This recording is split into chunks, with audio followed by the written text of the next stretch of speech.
Bienvenue pour ce deep dive. Aujourd'hui, on explore un espace assez unique, le salon marocain. On s'appuie sur une présentation qui, justement, décortique ce lieu emblématique. Et notre mission, si on peut dire, c'est de comprendre pourquoi c'est pas juste une pièce. Non, c'est clair. Mais vraiment l'épicentre de la vie sociale, familiale. Ok, alors, on déballe ça, cette idée du salon comme cœur de la maison. Oui, tout à fait. Et la présentation le dit d'emblée, c'est un symbole fort de l'hospitalité marocaine. C'est un espace vraiment pensé pour la chaleur humaine. C'est ça. Bien plus qu'une simple question de meubles, quoi. Donc son rôle premier, c'est rassembler, accueillir. La source le dit bien, on y ouvre les portes de sa maison et de son cœur. Pour les amis, c'est le thé, les conversations qui durent, on s'installe sur ces fameuses banquettes. Oui, ces banquettes continues. Voilà. Et pour les invités importants, alors là, c'est la place d'honneur. Ah oui, clairement. Et tout est fait pour montrer la générosité. Les coussins, les tapis colorés. L'idée, c'est vraiment de créer une atmosphère où on se sent tout de suite bienvenu. Presque chez soi. C'est ça, à l'aise. Ce qui est frappant, c'est comment l'agencement lui-même, il traduit ses valeurs. Ces banquettes, souvent en U ou en L. Exactement. C'est pas comme des fauteuils séparés qui peuvent créer une distance. Là, au contraire. Oui. Ça favorise la proximité physique, le contact visuel entre tout le monde. Ça incarne vraiment cette culture de la communauté. D'accord. Ça facilite la discussion à plusieurs.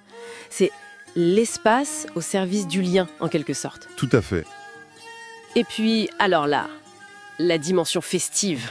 C'est là que ça devient vraiment vivant, je trouve. Ah oui. La présentation décrit un espace souvent grand, modulable, qui se transforme pour les grandes occasions. Mariage, baptême... Les anniversaires. Oui, un vrai théâtre de célébration, c'est bien vu. On imagine l'ambiance, les repas, la musique, la danse. Les rires. C'est ça. Le document parle de joie collective, de souvenirs impérissables. Et ce qui est fondamental, c'est que cet espace devient le lieu où se vivent ces émotions partagées.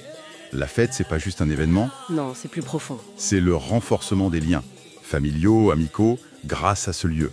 La joie qu'on vit ensemble dans le salon, ça soude, quoi. C'est un ciment social puissant. Et au-delà des fêtes, la source insiste aussi sur un autre aspect. L'échange intellectuel, la discussion. Oui, c'est vrai. Apparemment, on y parle de tout, des sujets les plus sérieux aux plus légers. C'est un lieu où les idées circulent librement, on débat, on partage. On partage ses opinions, ses expériences. Pour s'enrichir les uns des autres, comme dit la source. C'est une belle idée. Et ça reflète bien une culture où l'oralité, l'échange, l'apprentissage mutuel, c'est important. D'accord. Le salon, du coup, il fonctionne un peu comme un forum informel, mais permanent. Ah oui, pas mal ça. Un lieu d'éducation, de débat au quotidien, qui aide à tisser, à maintenir le lien social et même à transmettre les savoirs. Mais attention, le salon, c'est pas que l'intensité sociale ou la fête. Faut pas oublier le côté plus calme. Non, bien sûr. La détente, l'amusement au jour le jour. La présentation parle du confort qui invite à lire, à rêvasser, mais aussi aux jeux de société, aux contes le soir. C'est le plaisir d'être ensemble sans contrainte, comme le dit la source. Et ça complète bien le tableau, je trouve. Oui. Ça montre la polyvalence incroyable de ce salon marocain. C'est un espace qui mélange le public et le privé, le formel et l'informel. Et c'est le même agencement confortable qui permet les débats animés et la relaxation ou les jeux calmes. Bon, alors, si on résume un peu tout ça, qu'est-ce que ça veut dire, au fond? Que le salon marocain, comme le suggère notre source, c'est bien plus qu'une pièce avec des meubles. Ah oui, largement. C'est vraiment un art de vivre qui s'exprime là. Un espace vivant qui porte ses valeurs d'hospitalité, de partage. De convivialité. Voilà. Le témoin des moments importants de la vie, le lieu où les liens se créent, se renforcent, où les esprits échangent. Et ça nous amène peut-être à une réflexion un peu plus large, non? Ah! Laquelle?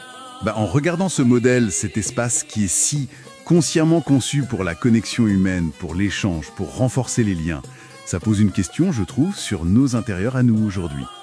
D'accord. Quelle place on accorde vraiment dans nos vies actuelles à des espaces spécifiquement pensés pour nourrir activement ce lien humain, ce partage, dans la maison, au-delà de la simple fonction ou du divertissement chacun dans son coin? C'est une excellente question pour finir. Voilà.